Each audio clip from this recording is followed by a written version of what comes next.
Welcome to Dagsorden International from DocTV.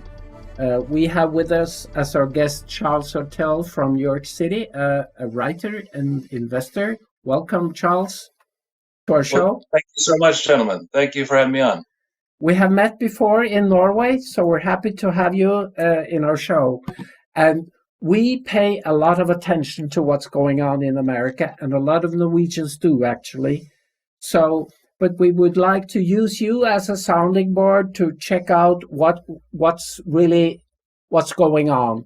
And first, I'd like to ask you, how is New York City these days?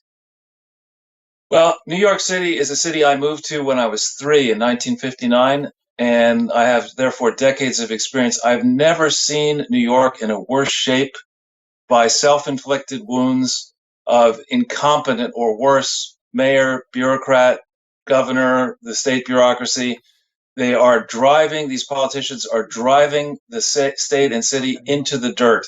As you can see, if you go on Jason Goodman's channel, we've done weekly walk-around shows since March. You can see how the city has degraded. It's terrible. Are you referring to homelessness or criminality or what? All the above. New York City used to be one of the world's capitals. So we would get tremendous flows of visitors from around the world who would come to our restaurants, come and buy stuff in our shops where foreigners don't have to pay VAT. And we had a vibrant environment at Broadway and entertainment and businesses flocking here for all the above. That's all gone. And as you watch us walking around the city, you see store after store vacant on the prime shopping streets, Fifth Avenue, Madison Avenue, Park Avenue, etc., vacant, boarded up. You're right, you see homelessness, you see criminals getting away with murder, you see graffiti. It's just a descent into lawlessness. And now to get back from this, the governor and the mayor are saying the solution is to raise our taxes, which will only accelerate the flight out of New York City and New York State. So it's a very grim picture here. Because a lot of people have left already. Absolutely. Yeah, I think I saw a number, 350,000 or something officially registered as moved. Right. And these taxes may not seem high to you in Norway, but to Americans, we have a top federal tax rate that is up there. We have in New York State a high rate, in New York City another rate. Then we have sales taxes. And for all that, if you're a wealthy person, you can't send your children to the public schools because they're atrocious. So you have to, on top of that, pay for public schools. You may need to pay for a nanny. The cost of trying to operate at an elegant level here in New York is beyond the ability now of most people to pay. And the conveniences are all gone. So people, as you're right, are leaving. And they're bragging about it, or they're silently leaving, and they're not going to come back. New York City has been the favorite destination for Norwegians for decades, and now suddenly it's gone. I understand. Absolutely. What you see, for example, in this, maybe Norwegians wouldn't take the subway, but the fastest way around the city is actually the subway. Yeah. And you're seeing more and more instances of crimes where perfect strangers will push other unsuspecting people onto the tracks.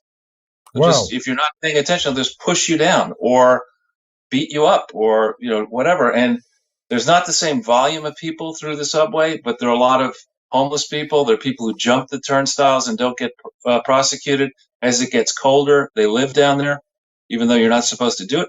It's really it's a case study in how to destroy a city and state.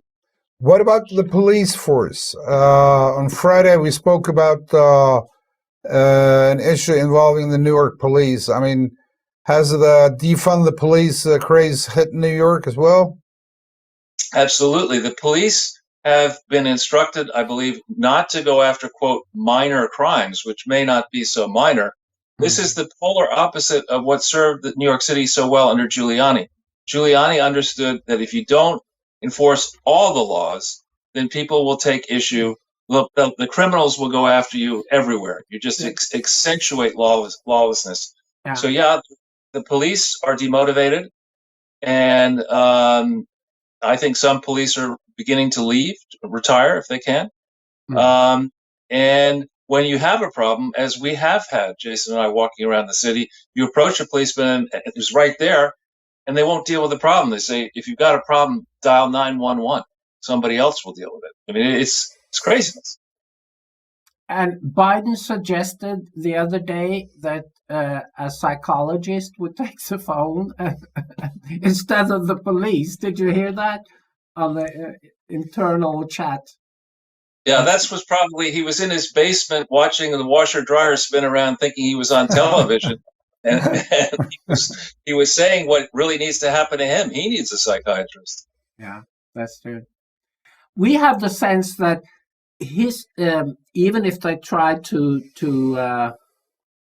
stiffen him up, he's sort of losing credibility. He's already legitimized before he is taking the oath.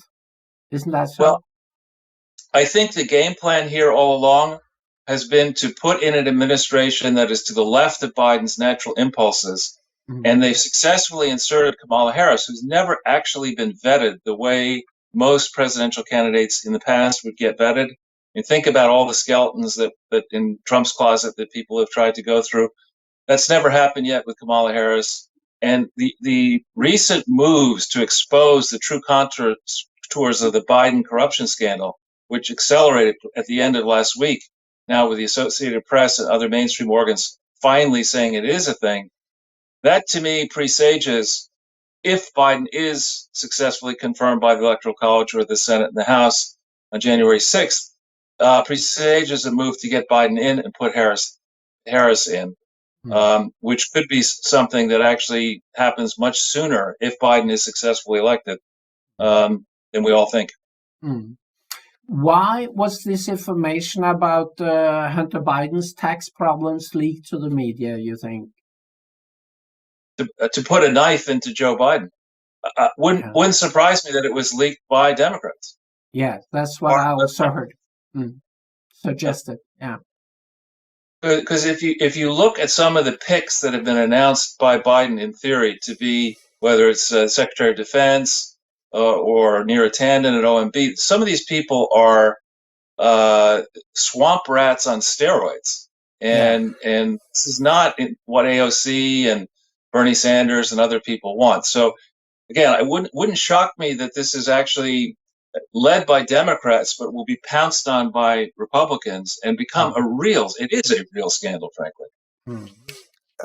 Thursday, we brought a small item on Rasmussen Paul, who had taken a poll on the American public's confidence in media, which was record low. I think it was 83% who said were agreed about the media having severe bias problems, and how has that how does that materialize itself from your point of view? I mean, from the media point of view, have people lost confidence in the big old rhino media, or?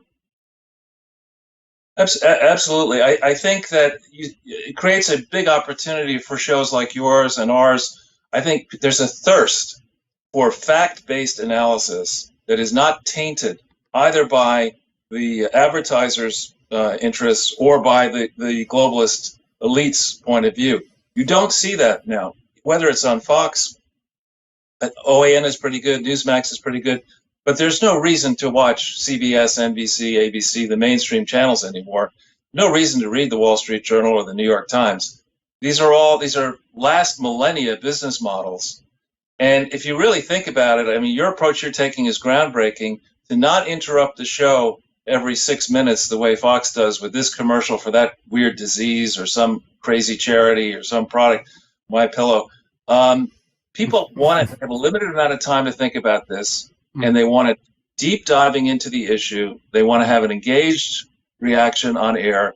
And then they want to be pointed, in my view, to the evidence. So on a site like yours or ours, we always have the supporting evidence and documents that you can look at yourself. And this is sort of a preview, a guide to people who are truly interested. So you're seeing in the audience numbers before people get demonetized, as happens on Google, you're seeing a shift from the legacy media to shows like yours. I want to cut to the quick, Charles, and ask you about this feeling of dissolution, that the people who are in charge are actually deconstructing society and throwing us into chaos.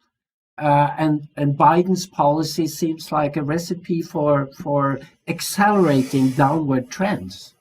How do you see this? Yeah, I think that the so-called expert class really going. My post into history would be about 1988. The experts who since 1988 have pushing more government bureaucracy, more regional government, more global bureaucracy, have been revealed as not useful idiots, just plain old idiots. Bigger bureaucracies in an age of accelerating technological progress do not make any sense. Society is best regulated by the individual, then the family unit, then the village or community, and then maybe the state. But these global solutions that Klaus Schwab, the World Economic Forum, and other not so useful, dangerous idiots are trying to promote for the world are incorrect, morally bankrupt, and destructive. As a former investor, fairly big time, I think, how do you see Wall Street's fascination for Biden? Well, they know when Biden, they can control him, that he's easily gotten. I mean, you look recently, I exposed General Electric, which is a pretty big company, but it was very big in 2007 when I called them out for fraud. It had a market value then, debt and equity of almost $1 trillion. And they, partially because of my work, they had to pay a $50 million fine in 2009. Last week, they announced that they're going to pay another $200 million fine. And I look at the situation and say both fines are way too small. The people who ran that company into the ground should be in jail. They should have no pension. They should have to send their bonus money back into the company to top up the reserves for the pensioners who are still underwater of GE.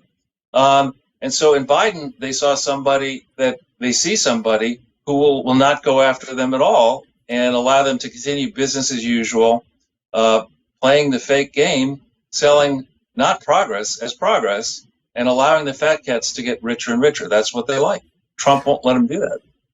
But what is unsettling to many, I think, is this verdict by Judge Emmett Sullivan about unaccompanied minors at the border. Why, in a state of turmoil, do you open the floodgates so more illegals can come in? I mean, what is the purpose? Well, the theory, I think, of those who are supportive of that is that you're creating more Democrat voters. You're creating more reliable voters. We see now that in this election chaos, that there really is an issue about whether your vote as cast is lawfully counted. There's a serious issue. If you add on top of that the idea that you're going to have a stream of people coming in who will be dependent on government and therefore continue to vote in Democrats, that's why you let this happen. But it's irresponsible and it's not sensible, and legal immigrants hate this idea. Yeah. On that note, last Friday, we got a letter posted to our website from a Norwegian citizen living as a resident, and he has been living as a resident in a Democrat-run state for several presidential elections. And he made a very strong testimony on how now, for the first time in his life, he and his family and people associated with his address were inundated with mail-in ballots. Right. As a matter of fact, a foreign exchange student from Norway who used to live at their house some years ago also got a mail-in ballot. Now, he's a law-abiding citizen and brought up in Norway, and there was no way he was going to use this, but he lost count on how many mail-in ballots he got. And he was astonished at the fact that you could deliver, or you could put your mail-in ballot in the mailbox on election day. And then after we published that story, a stringer or a freelancer with us asked, "Now, how is this possible? Don't they adjust the mail-in ballots with the actual number of eligible voters? Is there no checks and balances there?" Yeah, I would adjust the question and say, if we were back in 1988 and this happened, I would understand it. But here we are in 2020. Think of the degree of control that big tech has to know whether you really are the people you say you two are. I mean, your image is everywhere, your identity is everywhere, you have accounts, you have all sorts of ways of checking it. For this to happen in 2020 is disgusting, it's purposeful. They attempted to rig the election. They started on this project, in my view, as Sidney Powell, the great lawyer for Trump, for Flynn rather, and independently for Trump, has pointed out. This is a long-standing problem that probably began in the U.S. after 2010, when the Tea Party shocked in the midterm elections, and the Democrats lost a lot of seats. As a guess, that is when the Obama types got together and said, we can't let this happen again. I have my suspicions about 2012, though I wouldn't have wanted Romney to be the president. I think he probably did better than the vote count might suggest in key states. And I certainly think, based on what's there with more than 2,000 affidavits, that Trump did win the lawful number of votes, to majority. Just think about Biden's Thanksgiving address. On that day, he had 1,000 live viewers. On a typical show that we do, we have over 2,000, and I'm not running for president, nor will I ever. How do you think the Supreme Court will play out, the Texas and everything? Well, I'm hopeful that they will really do justice on the issue, that they'll dive into it and they'll really give an opinion that is a convincing opinion that brings us back in line with the Constitution. But I'm also fearful that the Democrats have so much to lose here, and they fight dirty. We see how they've intimidated people. They may be successful in intimidating the Supreme Court. For example, they could push one Supreme Court justice who's conservative. They could claim that that person has a conflict or force them to recuse themselves. Then you have a 4-4 vote, perhaps, and then nothing happens. I mean, they could play dirty, but and effectively for them. But my hope is that they will really go over this and say the founders of the Constitution did not believe that responsible people who could vote would lie under oath about their identity, about the process. They would flout the Constitution. They just didn't contemplate that. That's exactly what the Democrats have been doing. Bill Clinton is a great example of that. He admitted he lied under oath. And so this election has been dirty for many reasons that Sidney Powell has best explained, and a thoughtful analysis of the facts and the law would lead you to the conclusion that this election needs to be settled in a joint session of the Senate and the House, as the Constitution provides, on January 6th, because neither candidate will receive or should receive 270 electoral votes, because many of the votes in these key states will have to be thrown out. That's my view. Speaking about or mentioning the Tea Party movement in 2010, Hans and I have been having a discussion on what is going to play out, whatever decision will be taken, whether there will be a majority in the Electoral College on Monday, or if there is a Supreme Court decision. I'm favoring that there will be not exactly a Tea Party, if you get my drift, because I would assume so many people would feel cheated out of a victory, for that matter, on both sides. Well, I do, and the way I would frame the issue that I think perhaps operates in your country, it certainly operates in our country. This is a battle not between left and right. It's a battle between nationalists and globalists. And you could disagree about the social policy or whatever, but I think history is quite clear that regional and global government doesn't work. National government may work. And the second you sign yourself up as a nation, a small nation like ours versus the whole world, for programs that we're going to finance that will solve all the world's problems at our expense, you're signing yourself up for financial suicide. And so we're seeing, I think, on the right and the left in 16, Berniacs who felt cheated by Clinton either didn't vote or voted for Trump. And conservatives and Berniacs are actually finding common cause on national security issues, on ending endless war issues. And so, yeah, you're seeing a realignment. You're also seeing the fact that we can do a show like this. You couldn't do this 10 years ago. And so it's a lot more easier to communicate with many, many people at once. Why do you need parties? You don't really need the party orthodoxy anymore. And so I think you're seeing, as I say, this shift. You're going to see a realignment. I think the Democratic Party, the moderate Democratic Party, is dead, will never come back. I think that party is going to shift to the left. Republicans, if they don't step up and do the right thing, may also be dead.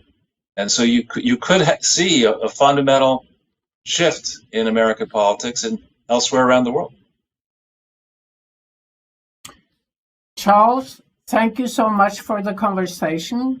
I hope it's the beginning of a good cooperation between us across the Atlantic. It's my great pleasure, gentlemen. Yeah. Before we sign off, we'll have to tell our viewers that this is like a plug-in to your and Jason's show, which starts at 9 p.m. Norwegian time, correct? I don't know exactly what you have planned, but we'll leave the address on the screen after we sign off. And we urge our viewers to look at your show too. Thanks a lot for having us. Thank you. Thank you very much, gentlemen. Let's stay in close touch. Yes, sure. Take care. Ja, kjære seere, det var vår første internasjonale sending med Charles Ortel fra New York City. Og dette vårt hjerte banker for Amerika, det vet dere. Og vi håper å kunne ha lignende samtaler med Charles på søndager fremover. Hver eneste søndag, muligens så tar vi fri en søndag eller to mellom jul og nyttår, men det får vi se. Kommer litt an på hva som skjer da, Geir. Det gjør det, vi klare for ekstra sendinger. Det trenger ikke være en halv time, det kan være et kvarter, eller altså bare for å få denne gnisten live fra New York. Og hvis dere hørte dette han sier om, fordi jeg har nemlig sett etter bilder fra disse Fifth Avenue og de store gatene, finnes ikke noen bilder av, for det har ant meg det han sier. Disse fine store butikkene, Saks og alle Cartier og Macy's og sånn, der vi har vært og handlet. Finnes ikke mer. Jo, altså de finnes, men de boarded up. Ja, boarded up, ja. Vi må heller ikke glemme, we can't forget that for our English-speaking viewers, we have a Vipps service, and we'll also leave other ways to support this show, for instance, through PayPal. På norsk blir det at vi har Vipps og PayPal. Vipps-nummeret vårt 63 89 41, og vi tilbake i morgen på norsk. Takk for i dag.